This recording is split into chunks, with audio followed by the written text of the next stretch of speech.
Spectrum Boxing. We're sponsored by Betfred, Wow Hydrate, AO.com, and JD Sports. Your timekeeper for this contest from Witness is Chris O'Connor. And at the sound of the bell, your third man in the ring from Doncaster, A-star referee, Mr. Howard Foster. And now, ladies and gentlemen, 4 rounds of boxing scheduled in the heavyweight division. Introducing first, fighting out of the red corner, standing with his head trainer Joe Roner, and wearing the gray with orange and blue trim.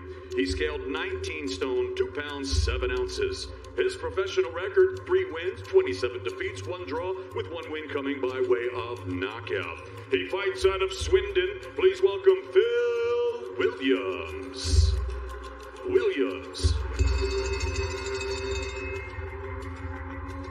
And his opponent across the ring, fighting out of the blue corner. He stands with his head trainer, Ian Andrews. He wears the black with red lettering. He scaled 17 stone, 7 pounds, 4 ounces. His young professional record thus far perfect, 1 fight, 1 victory. Here is the 6'5" bruiser, fighting out of Romford, England, Johnny, the Romford Bull Fisher.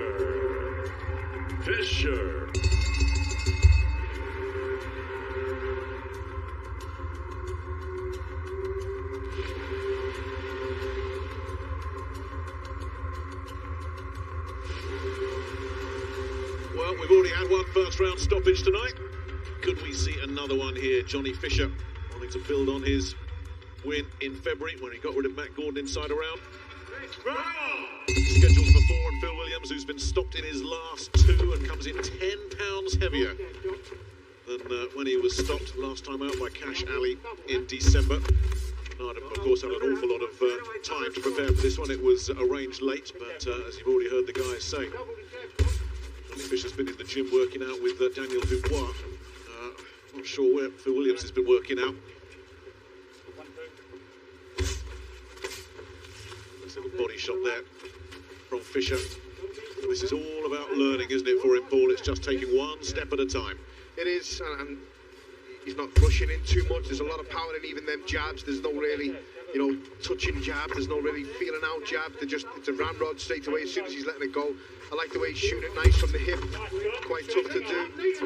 Yeah, and he got stung there, Williams, as he backed away. He's very, very cautious here. Williams, understandably so. I think he's already felt the power of the Romford Bull. Comes back with his jab, tries to put the young pup in his place. As you guys said, 21, he's not even stopped growing it. Goodness only knows what he's going to look like when he grows into that frame of his. Good shot. The young pup's got talent, Nick. He can punch really well. He's picking his shots nice. He's a little bit guilty of smothering his weight, but Williams is also very clever and very cute at closing the space. Trying to make it hard for Fisher to land these shots from the distance. Yes, he did. In the Williams corner, they said, move away, Phil. I don't think Phil Williams needs to be told that.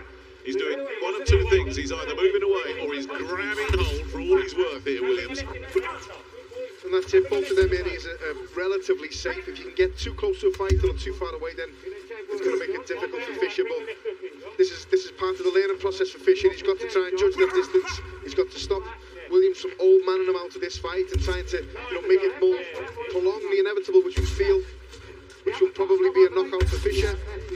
Switch downstairs there with the right hand from Fisher. He really does pack some whack into those right hands. Telegraphs them.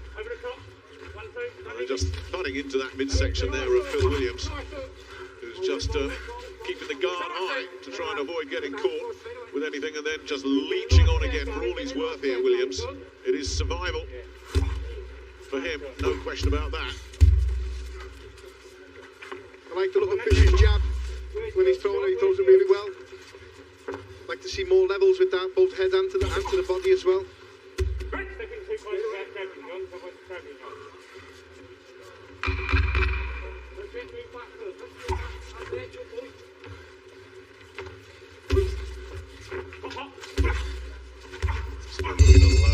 Well, so much for the first round stoppage. Phil Williams hadn't read that script. He's got through 3 minutes.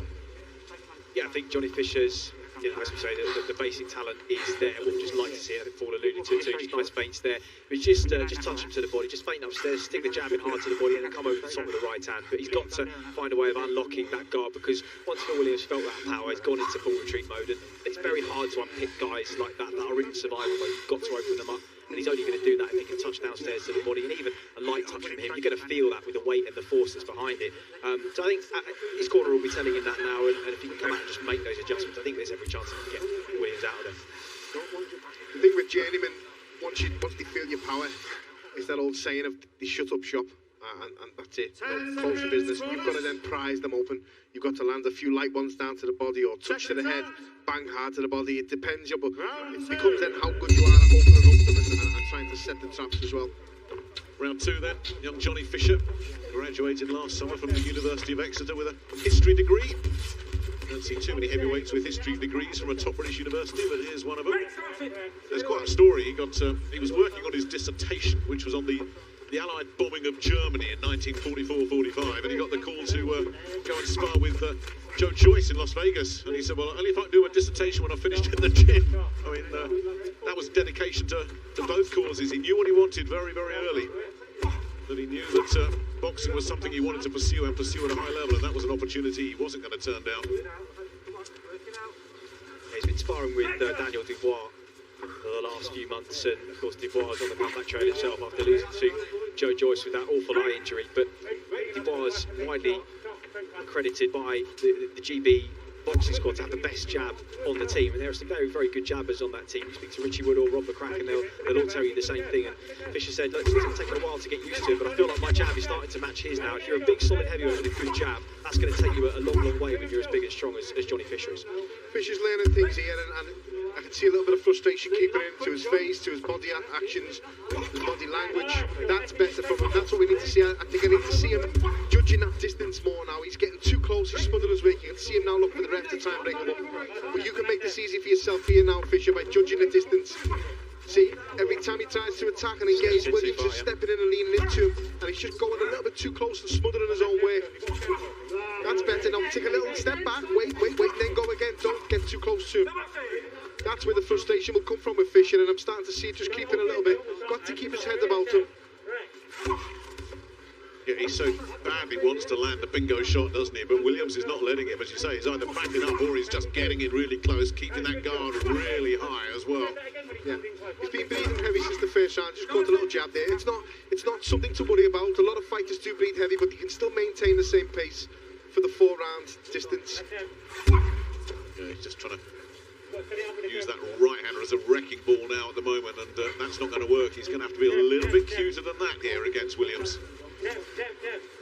Jab's the key for Fisher now. Good body shots. Body shots, yeah. And he's sunk a few of those in. Williams is sagging in front of our eyes here. And there is the big right hand load up again. Well, I guess if he does wear Williams out, he might just land one, but at the moment Williams is seeing those coming from a long way off. Hopefully the corner will advise him the right way now when he goes back to the corner. Fisher mix that jab up, levels with the jab, variation of the jab. Some light ones, some fast ones, some hard ones. To the head and to the body, and you can break them up with the jab alone in this fight. Oh, Phil was slow going back to his corner there, wasn't he? Oh, he's feeling this. Paul's absolutely right. When he punches the full length, doesn't fall in over that front foot, he's having a little bit of success, like he does there. Just see, he doesn't take his weight in behind him, but then he steps in behind it, and that's when he smothers, and then he just doesn't give himself room to unwind those long levers. That was a really nice body shot, and you saw Williams just bring the elbows down. That tells you that it hurt him. Maybe he needs to look for that in the third round again. Just try and break his man up and down, as you say, variation of the punches, not falling over the front foot. We can make this very, very easy for himself, but we're looking at a guy in his second fight. He is over eager, he is exuberant, he can punch, so he wants to have that classic kind of 100% knockout ratio that young fighters want to have on the way up, and that sometimes leads to you looking for shots that you don't need to. If he relaxes, times his work, it will come. Round three then. This is the round that Fabio Wardley managed to get rid of Phil Williams. They met a couple of years ago. Williams is absolutely determined to just somehow survive this 4 rounds, which is of course the journeyman's badge of honour. Yeah, they're calling for the uppercut. getting the right advice in that corner. Oh, he managed to get that right hand round the back of the guard as well. He's softening him up slowly but surely here. Williams with the old man tactics, the little smile, the little noise, if to say you didn't hear me. But the jab's been better already in the first 40 seconds of this round from Fisher. He's mixing it up well. See, there we go again. You know, it's not just a knockout shot. He's not trying to hit a home run with every one of them. He's put a few little light ones in first. More variation off the jab. Then I'd like to see, you know, just a basic 1-2 the head, left hook to the body after it. The left hook to the body's hit Williams before. That is a good shot. That will be the shot that can possibly do it for you. But disguise it, dress it up first with the jab. This is better from him. This is better from Fisher. He needs to keep that distance. Punch. Don't let Williams too close, and don't let him get out of range too far. Keep that distance between you both where he's just in range to catch him. That was a good body shot there. Those body shots have been there for him all night long. There's another one. The guard is so high from Williams. Yeah, with slowly but surely breaking him up, and Fisher senses it as well. He's going for the finish here. Yeah, he's hurt to the body, Nick. Yeah, he's unravelling here now, Williams. And he's still got a long way to go in this round.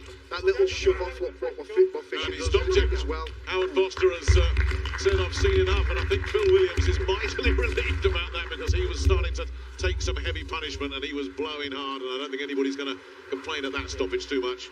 Well, listen, it was a strange one, but Phil Williams is coming to career heavy. It's nearly 270 pounds, and this isn't like Johnny Fisher's had weeks and weeks of notice. Sam Jones managed to secure this for him at about 3 days' notice. The difference is, of course, is that Johnny Fisher's in a really solid stable with top-class sparring and has been told to stay ready. He's with the promotional stable. It can get him opportunities, and so in reality, he's much fresher and much more ready for this than Williams was. He was never in the fight, Williams. He was never going to win, and he was on the end of a hiding to nothing. I'm sure Fisher would have liked to have taken him out cleanly, but it will go down as a stoppage on his record. He's got another couple of rounds in the bank, and no doubt we'll see him out in the next 8 weeks or so. I think that's the key as well. He's got some rounds in tonight, Paul. He didn't have everything his own way. Phil Williams, who obviously came in with a lot of limitations, just made life as difficult for him as he possibly could. Yeah, he's just got to stay active, and it's tough in the climate, what's going on in the world at the moment. So he's a lucky lad that he's getting out. He's getting active.